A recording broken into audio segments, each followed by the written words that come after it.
The blizzard should have stopped him, but Valor refused to move. The German shepherd's growling drew Silas's gaze to the bus stop, and that's when he saw it. Two little girls, twins not yet 6, barefoot in the snow, their pink dresses torn, holding a piece of bread as if it were life itself.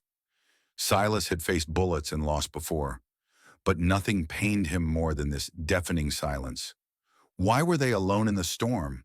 And why did Valor press against them as if he understood their pain? What happened next would reveal secrets buried in shame, test the meaning of loyalty, and prove that sometimes a soldier's greatest battles begin long after the war. Snow blew sideways across Ash River as if the night were erasing the road in slow, steady strokes. Silas Ward, 38, hands calloused by work that had no metals, eased his truck along the shoulder where the wind carved drifts into white ribs. He was broad-shouldered and lean in the way of men who ran out of excuses before they ran out of miles. His jaw blue with evening stubble, his eyes the washed steel of old canteens. The army had trained him to read terrain, but grief had taught him to read silence. That was why he recognized the moment Valor changed his breath. The German shepherd, a black and tan with a faint crescent scar over his left forepaw, rose from the passenger seat like a drawn bow, ears forward, body braced, a low note humming out of his chest.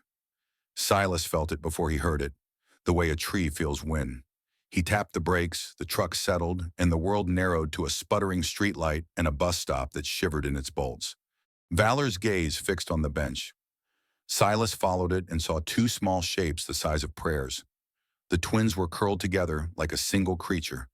Pink dresses turned gray at the hems, where snow had kissed and stiffened them. Knees clutched to chests, bare feet tucked under thin thighs. They couldn't have been more than 6. The older by minutes, perhaps, had hair the color of straw in winter and a defiant chin smudged with road dust.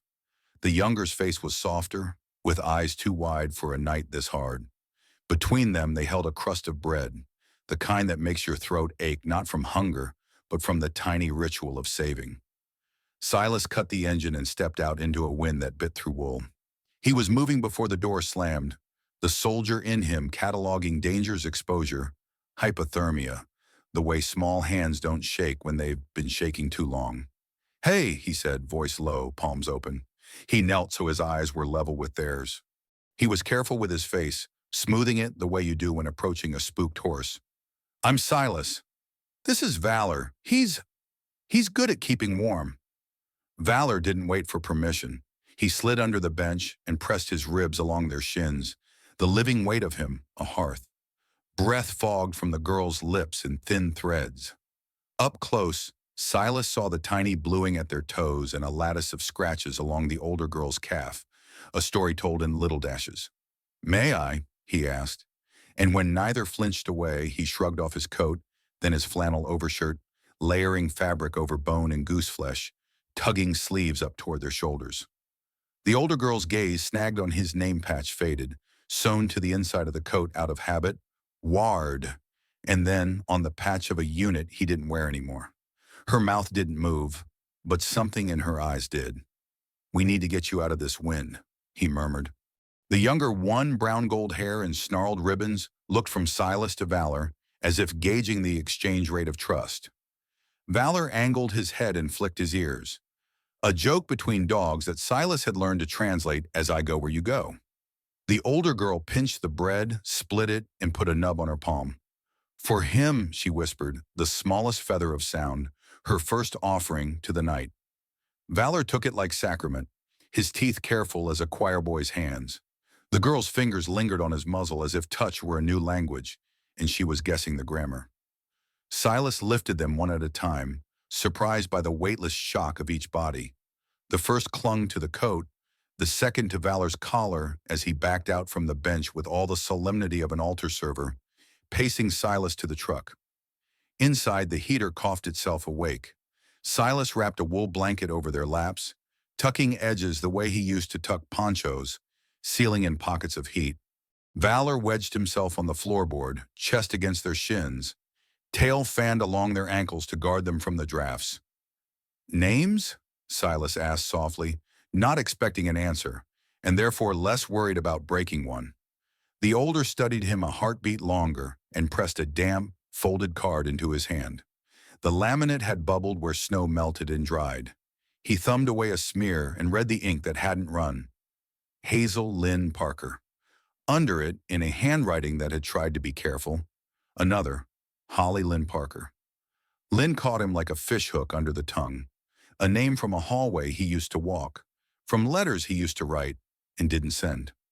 Something old and tender shifted in his chest, not sure if it was memory or warning. He looked up to find Hazel measuring him as people measure bridges. "Can this carry us?" "Okay, Hazel." "Okay, Holly," he said, as if the act of saying made the truck wider. "I've got you. We'll figure the rest out somewhere warm." Outside, the snow clattered against the windshield in dry grains. Inside, the only sound was the soft pad of Valor's breathing and the small animal rustle of two girls learning how to thaw. Silas watched the rear view and saw nothing but their eyes wide and lit by the dash. Without meaning to, he let his fingers drift to the faint, white seam on Valor's forepaw. It was a compass point on a map of scars. A year after he'd come home, in a rental off a state highway where the blinds never shut right, the walls had felt like a mouth that wouldn't stop talking. Sleep had been a dark lake he'd learned to sink into with pills that promised blankness. A thunderstorm cracked the power. Lightning jumped the transformer. The window exploded inward, and Silas didn't move. Valor moved. He shouldered through glass and storm, planted both paws on Silas's chest, and howled until the sound hurt enough to be heard. Woke the whole row of units.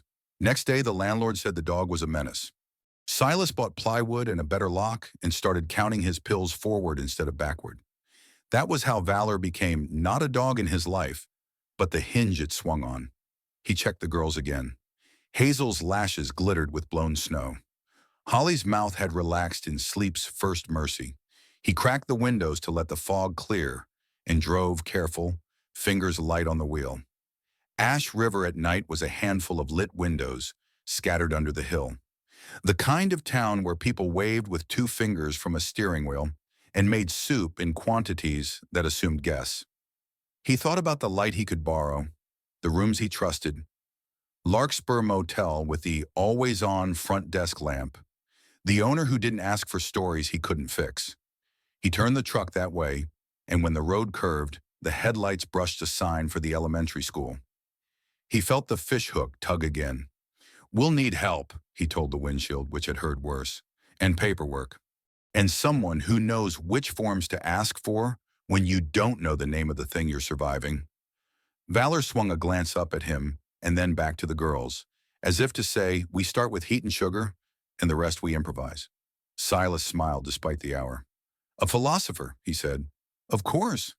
He stopped at the single open market, lights humming, the parking lot plowed into damp ridges.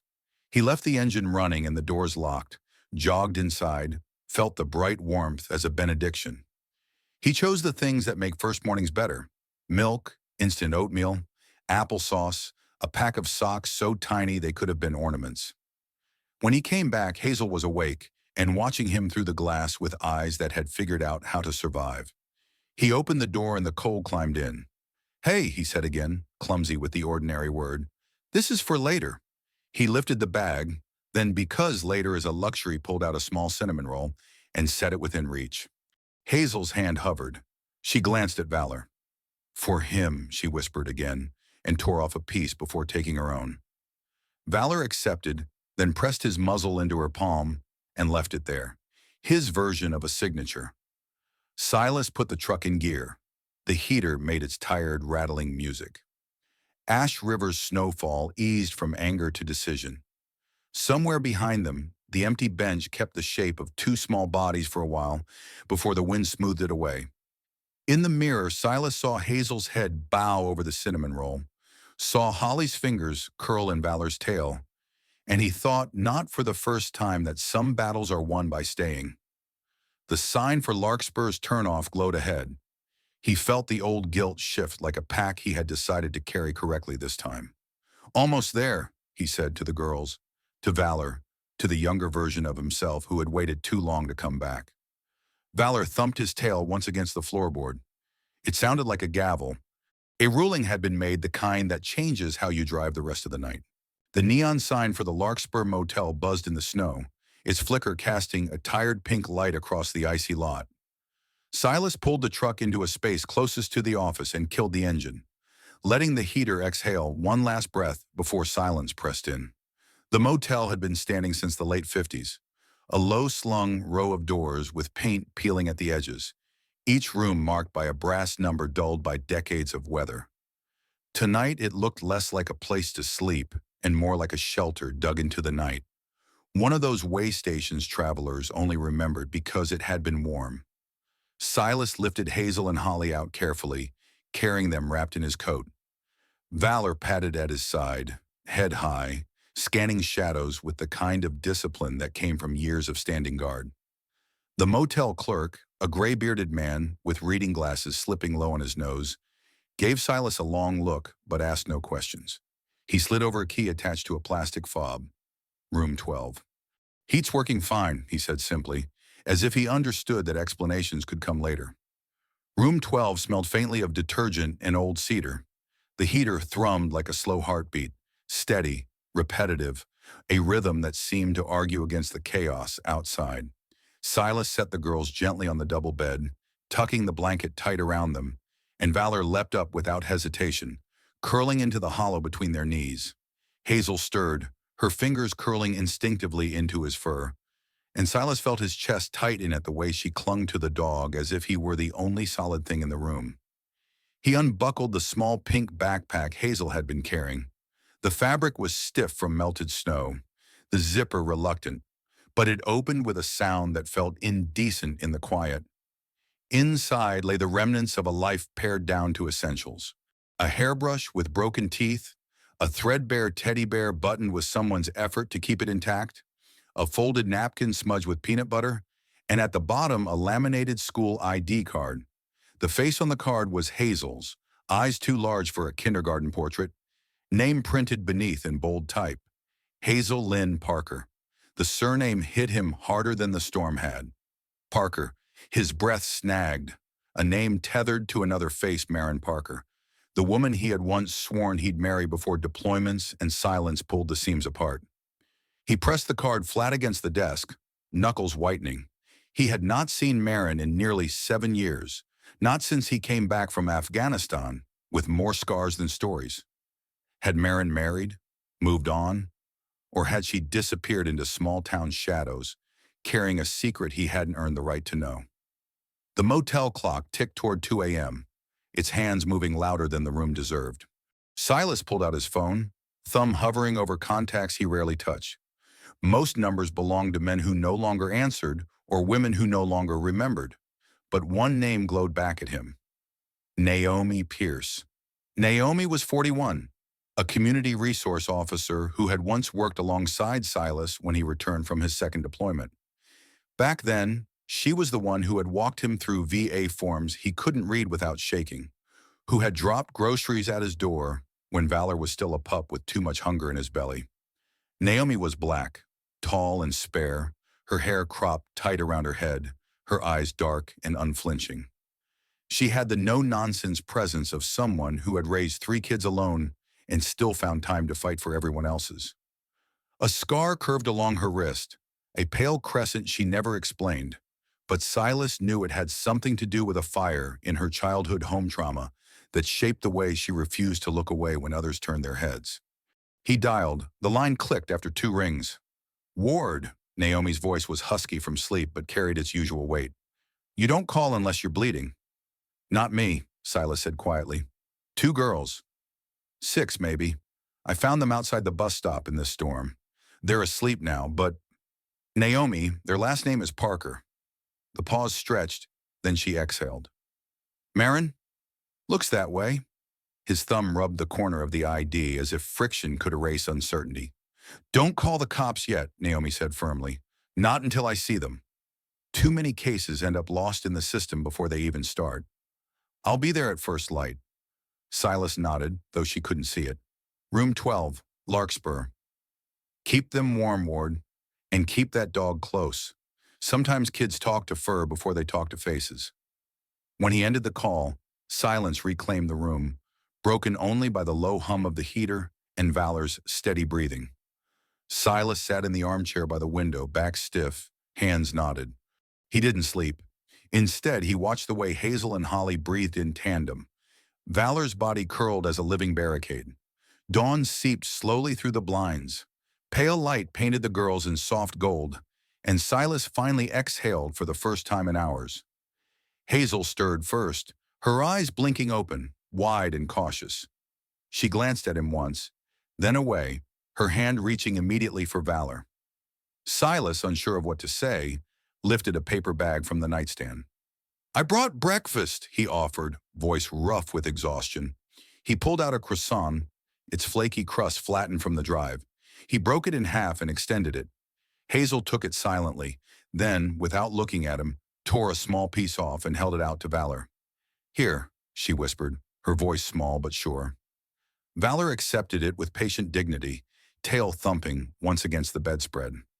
Only after feeding the dog did Hazel take a bite for herself. Silas felt something in his chest loosen, a beginning, however small. He looked toward the door, waiting for Naomi's knock. The storm outside was not finished, but inside room 12, the battle line had already been drawn. Warmth against cold, trust against silence, beginnings against endings. The storm had weakened by the time Naomi's sedan pulled into the motel lot.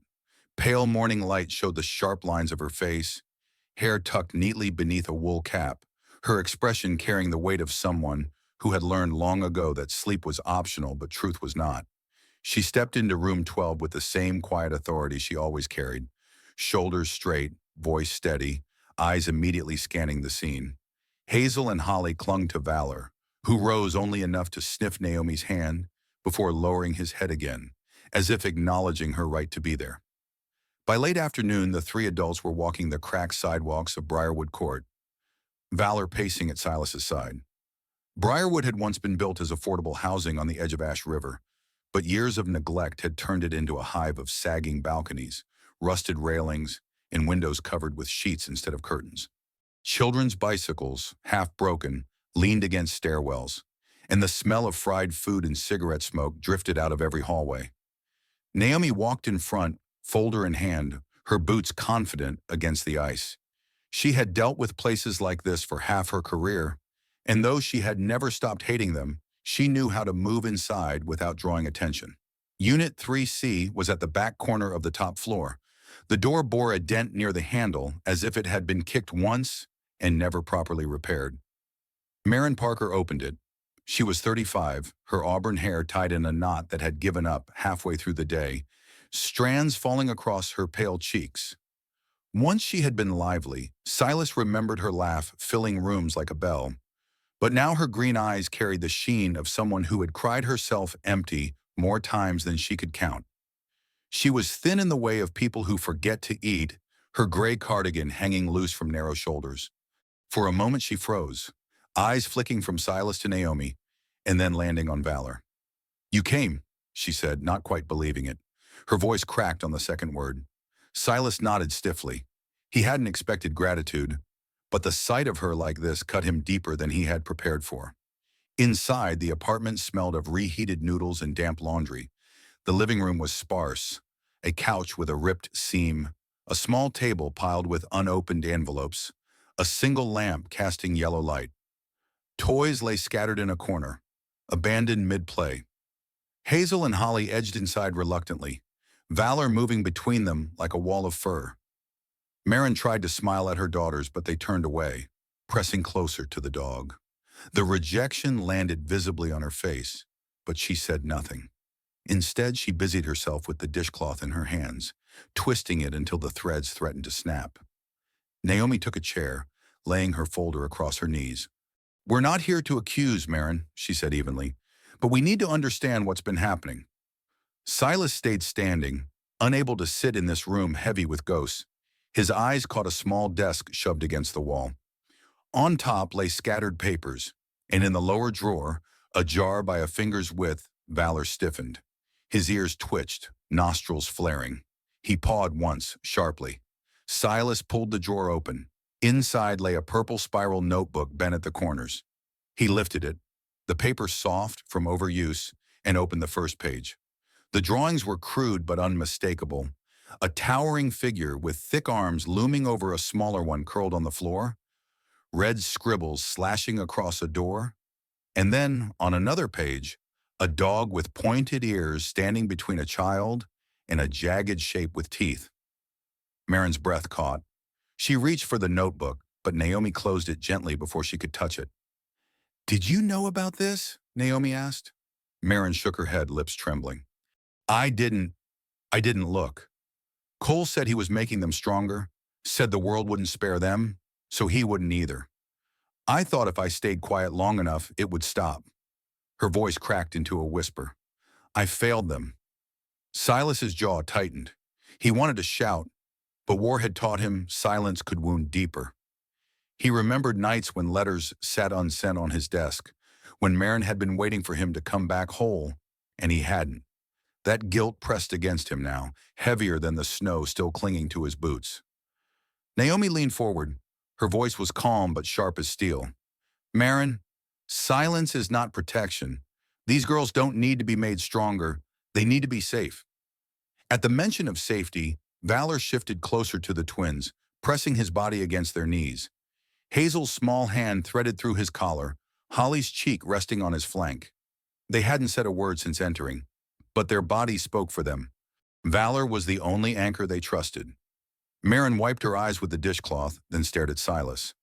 "You left," she said softly, the words falling like stones. "When everything collapsed, you disappeared. I was pregnant, alone. Cole was different then. He had a job, he was kind, or at least he knew how to pretend." She pressed a fist against her mouth. "I didn't know where else to turn." Silas swallowed the bitterness of her truth. He wanted to argue, to defend himself, but the sight of Hazel's hand gripping Valor's fur silenced him. Excuses didn't matter now. Naomi opened her folder, pulling out preliminary paperwork. "I'll begin a petition for emergency guardianship," she said. "But Silas, understand this. The door to these girls' trust isn't you. It's Valor. If they trust him, you have a chance. If they don't, nothing you say will matter." Silas looked at the dog. Valor met his eyes steadily, then lowered his head back onto Holly's lap, his amber gaze unwavering. Silas knew what Naomi meant. Valor had already chosen sides, and Silas would have to earn the right to stand beside him. The room went quiet except for the hum of the refrigerator. Snow tapped against the window, soft but insistent. In that silence, the shape of the future took form, fragile, uncertain, but no longer hidden. Snow lashed sideways as Silas guided the truck through the center of Northbridge. The courthouse loomed ahead, its stone facade scarred by decades of storms, windows glowing dimly against the blizzard. Inside, the air was warmer, but carried a tension thick enough to press against ribs. The hallways echoed with muffled footsteps and the clatter of boots stamping snow from their soles. For Silas, the courthouse didn't feel like justice. It felt like another battlefield where the cost was measured in silence, not blood. Hazel and Holly sat beside him on a wooden bench near the front, bundled in coats too large, hands clutching Valor's fur as if the dog were more reliable than the walls themselves. Valor lay on the floor, his body curved protectively across their legs, amber eyes watchful. Silas smoothed the crease of his trousers, though the suit felt strange on him, like armor borrowed from someone else's war. The courtroom was solemn, the benches filled with a scattering of onlookers, some waiting for their own hearings, some just seeking shelter from the storm. At the front, Judge Beatrice Cole presided. In her early 60s, she had short silver hair swept neatly back and narrow glasses perched low on her nose. Lines carved deep into her face, not from cruelty, but from years of seeing too much. She carried herself with an air of sharp patience, the kind that expected truth to be spoken without embellishment. Beside the bench, Naomi organized her folders, her tone steady as she outlined the case. Across the room sat Cole Bender, his frame filling the chair uncomfortably, broad-shouldered with a beard that looked more like neglect than choice. His eyes were sunken, darting between the judge and the dog, never still for long. Marin sat 2 benches behind him, her cardigan pulled tight, shoulders bent inward. She had agreed to testify about Cole's temper, but the shame etched into her face showed she wasn't sure which wounds were hers and which belonged to her daughters. Mrs. Alvarado rose when called. She was a petite woman in her 40s with olive-toned skin and black hair pulled back into a loose bun. She wore a simple blouse tucked into a skirt that had been pressed with care, though the lines around her eyes suggested sleepless nights. She spoke softly at first, then with more certainty as she described Hazel and Holly in her classroom, how they recoiled at sudden noises, how Hazel once crawled beneath a desk when a book hit the floor, and how Holly clung to her sister's sleeve even during recess. But then her tone shifted. She described the day a therapy dog had visited the class, how Hazel had smiled for the first time, whispering words only the dog seemed to understand. Holly had followed, giggling softly, both girls transformed for a moment by the simple presence of a creature who expected nothing and gave everything. "It wasn't play," Mrs. Alvarado said firmly. "It was survival." The dog was the one thing they trusted, the courtroom quieted. Judge Cole folded her hands, her gaze lingering on the twins huddled with Valor. After a long pause, she leaned forward. "Hazel," she said gently, "Holly, would you be willing to answer one question?" Valor shifted, lifting his head. Hazel pressed her face into his fur before looking up, eyes wide but steady. Together, the twins slid off the bench. Valor rose with them, pacing at their side. Each step matched as if choreographed by trust. The three approached the front, the dog forming a barrier no one dared cross. "You don't need to say much," Judge Cole said softly. "If you could choose where to live, where would that be?" Hazel's lips moved first, the sound barely above breath. "Where Valor sleeps because he knows we're safe." The words fell like a stone into still water. Marin covered her mouth, shoulders shaking. Naomi blinked hard but kept her stance. Even Silas bowed his head, gripping the arms of the bench until his knuckles whitened. Judge Cole exhaled slowly. "I've heard enough." She pronounced that Cole Bender was to have no contact with the children for the next 30 days. She granted Silas temporary guardianship and recognized Valor not only as a companion, but as a therapeutic necessity. "The dog stays with the children," she said firmly. Cole shifted in his seat, jaw tightening. For a moment it seemed he might rise, but the low growl that rolled out of Valor's chest pinned him back down. Officers flanking the door moved closer until the tension eased. As the gavel struck, Marin lowered her head, tears spilling freely. She whispered to Naomi that she had started counseling sessions at the community center, a tentative step toward repairing what had been broken. Naomi rested a hand briefly on her shoulder. Acknowledgement, not absolution. After the hearing, Silas walked the twins out into the snow. Valor pressed against them. He didn't try to speak promises he might not keep. Instead, he let the silence be filled by the steady rhythm of paws crunching snow. For once, it was enough. The road to Sage Ridge wound higher than the town, lined with pine trees that carried the weight of snow like ancient sentinels. Silas had bought the cabin years earlier with the last of his re-enlistment bonus, back when he thought solitude was a cure, and silence could heal what war had carved open. The house was 2 stories of dark cedar, windows that caught the evening sun, and a porch that creaked with every step. For years it had stood half empty, a place he returned to between jobs with only Valor for company. Now it breathed differently. It was no longer a hideaway, but a refuge, and every sound inside was proof that life had chosen to return. It had been 32 days since the courthouse ruling. In that time, Hazel and Holly had begun to fill the cabin with their rhythms. Their bedroom was painted lavender, the color they had pointed to with solemn certainty at the hardware store. The walls were now decorated with small drawings taped up in uneven rows. Houses with slanted roofs, stick figures holding hands, and one picture larger than the rest showing a man, a dog, and 2 girls beneath a bright yellow sun. Across the bottom in blocky, uneven letters they had written, "This is where winter melts." The morning started earlier than they used to. Silas woke not to silence, but to the thump of Valor's tail against a kitchen cabinet and the whisper of small feet padding across the floor. Hazel and Holly liked to pour their own cereal, usually spilling more than they ate. But Silas didn't mind. He had learned to trade perfection for participation. Pancakes had become a favorite, though Valor had quickly discovered how to snag them off the counter when no one was looking. Hazel scolded him seriously, hands on her hips, while Holly laughed until her cheeks turned pink. Silas watched those scenes like a man watching spring arrive after too long a winter. In the yard behind the cabin stood a small coop, once empty, now home to two hens the girls had begged to keep. They named them Sunbeam and Moonpie, names chosen with such conviction Silas didn't argue. Every afternoon, Hazel carried feed in a small tin pail, while Holly checked for eggs, Valor circling the coop with exaggerated importance as though guarding royalty. The hens clucked and strutted, unbothered by the dog's vigilance.